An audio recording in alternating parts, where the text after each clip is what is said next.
Did you know that in the early 1800s it was legal to flog someone to death in Pennsylvania? That's right, public floggings and hangings were common forms of punishment, and the jails were filthy and overcrowded.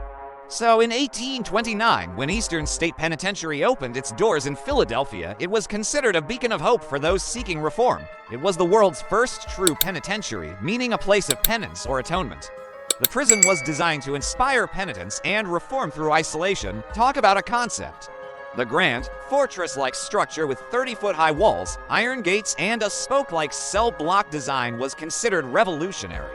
Each prisoner lived in total solitude, eating, working, and even exercising alone. This strict method was called the Pennsylvania system, and it was meant to break criminals' bad habits by forcing them to confront themselves in a quiet, reflective environment.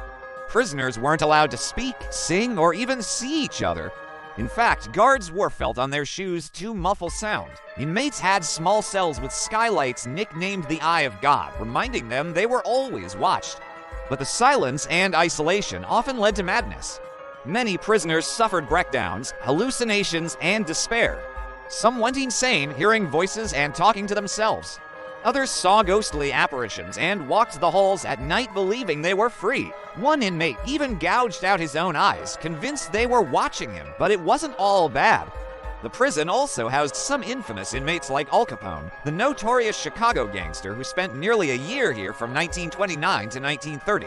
Unlike most prisoners, Capone enjoyed a relatively cushy cell decorated with a rug, fine furniture, and even a radio. He was also allowed to have his wife and kids visit him on occasion.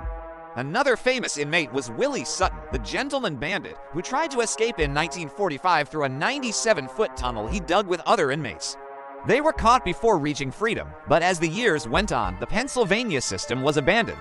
Solitary confinement was too costly and harmful. The prison became more like a standard penitentiary, housing thousands of inmates in cramped, dirty cells.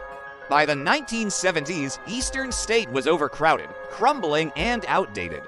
It closed its doors in 1971. Today, Eastern State Penitentiary stands as both a monument to a failed prison reform and one of America's most haunted places. You can visit the prison, now a museum and historic site, and experience the chilling tales for yourself. Just don't be surprised if you hear a whisper or feel a cold touch on your shoulder. After all, the spirits of Eastern State Penitentiary are never far away. Thanks for watching.